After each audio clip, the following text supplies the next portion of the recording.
আজকের থেকে দাড়িপাল্লার ধানের শীষের কোনো ভেদাভেদ থাকবে না। কারণ ধানের শীষের কর্মীরাও পাথরঘাটায় বসবাস করবেন, আর দাড়িপাল্লার কর্মীরাও পাথরঘাটায় বসবাস করবেন। তাদের আমরা টেরা চোখে দেখতে চাই না। কারণ ওনারাও পাথরঘাটার মানুষ, আমরাও পাথরঘাটার মানুষ। আমরা নির্বাচিত হয়েছি, যখনকার শপথ হবে তখনকার শপথে লেখাই থাকবে জনগণের জানের মালের দায়িত্ব এলাকার সংসদ সদস্যর। অতএব আমরাও এই এলাকায় বসবাস করবে, ওনাদেরও জানের মালের দায়িত্ব আলাসুল ইসলাম মনি সাহেবের। অতএব আমি বিএনপি করেছি, আমি অতি উৎসাহিত হয়ে একটা জামাত ইসলামের কর্মীকে অপমান করব, তা কিন্তু হবে না। আপনাদের ব্যক্তিগত শত্রুতা থাকতে পারে, আপনাদের জায়গা জমি নিয়ে শত্রুতা থাকতে পারে, আপনাদের পাওনা দাওনা নিয়ে শত্রুতা থাকতে পারে, আপনাদের ব্যবসা বাণিজ্য নিয়ে শত্রুতা থাকতে পারে, সেইটা কিন্তু দলের ভিতরে টানবেন না। যদি তদন্ত করে দেখা যায় ব্যক্তিগত শত্রুতাই দলের ভিতরে আনতে আসেন, সেইটার কিন্তু আপনারা আমাদের কাছে সাপোর্ট পাবেন না। আমি তাই বাংলাদেশ জাতীয়তাবাদী দলকে কর্মীদের বলতে চাই, যখন গাছে ফল হয় মাথা তখন নিচু হয়, যেখানে ফল থাকে না সেখানে মাথা নিচু হয় না। অতএব ওদের গাছে ফল নাই, ওদের মাথা উপরে উঠতেই পারে, আমাদের গাছে ফল হয়েছে, আমাদের মাথা আল্লাহর রহমতে 5টি বছর নিচে থাকবে। আমি আলাসুল ইসলাম মনি সাহেবের পক্ষ থেকে আমি পাবনা পাথরঘাটা বেতাগীর মানুষকে অনুরোধ করব, আমাদের গাছে ফল ধরেছে, এই ফল আমরা 5টি বছর লালন পালন করতে চাই। আলাসুল ইসলাম মনি সাহেবের এই পাথরঘাটায় শেষ এমপি নয়, বাংলাদেশ জাতীয়তাবাদী দলের এই পাথরঘাটা থেকে শেষ এমপি নয়। আবারও এখানে ছেলে জন্মাবে এবং আবারও জাতীয়তাবাদী দল থেকে এমপি হবে।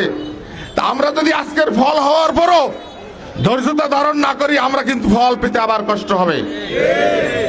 যারা 15টি বছর দখল করে দেশ চালিয়েছেন, অত্যাচার করেছেন, স্বৈরাচার করেছেন, গুম করেছেন, খুন করেছেন, আজকের বাংলাদেশে তাদের কবরও হচ্ছে না। গ্রাম্য চৌকিদার থেকে শুরু করে বাইতুল মুকাররমের খতিব সহ দেশ থেকে পালাতে হয়েছে।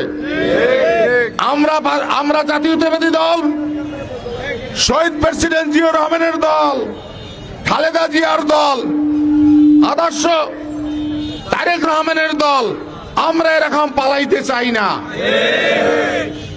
আমরা এই পাথরঘাটা থেকেই আবার যখনকার নির্বাচন হবে নির্বাচনে মোকাবেলা করতে চাই।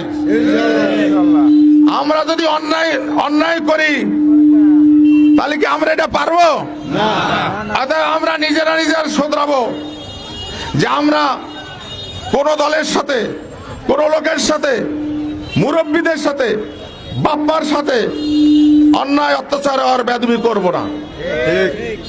আপনি নিজে নিজে শপথ নেবেন। আর আমি প্রশাসনকে বলতে চাই, অনেক সময় ইউটিউবে দেখা যায়, ফেসবুকে দেখা যায় পাথরঘাটায় মাদকের কারবার, পাথরঘাটায় ইয়াবার ব্যবসা, পাথরঘাটায় অমুকের ব্যবসা। আমরা অনুরোধ করব, আপনারা যত প্রশাসন আছেন এই পাথরঘাটাকে ইয়াবা ব্যবসা থেকে মুক্ত করবেন।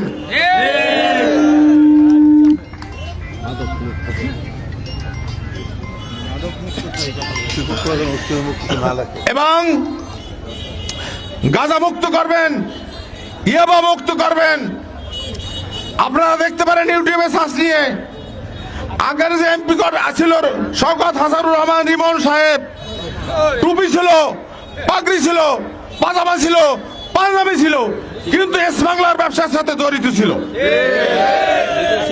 এটা কিন্তু ইউটিউবেও আছে।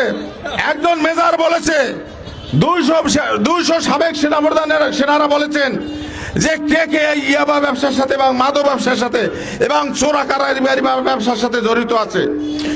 অতএব আমরা মুখে বলবো একটা, কাজে করবো একটা, তা হবে না। আমরা যেটা মুখে বলবো আপনারা সেটা কাজে পরিণত করবেন। পাথরঘাটায় 12টার পর কোন ইয়াবা ব্যবসা চলবে না, কোন গাঁজা ব্যবসা চলবে না, কোন মাদক ব্যবসা চলবে না। আমার দলীয় লোকেরা যদি সেই কাজ করে আপনি তাদেরকে আগে ধরবেন।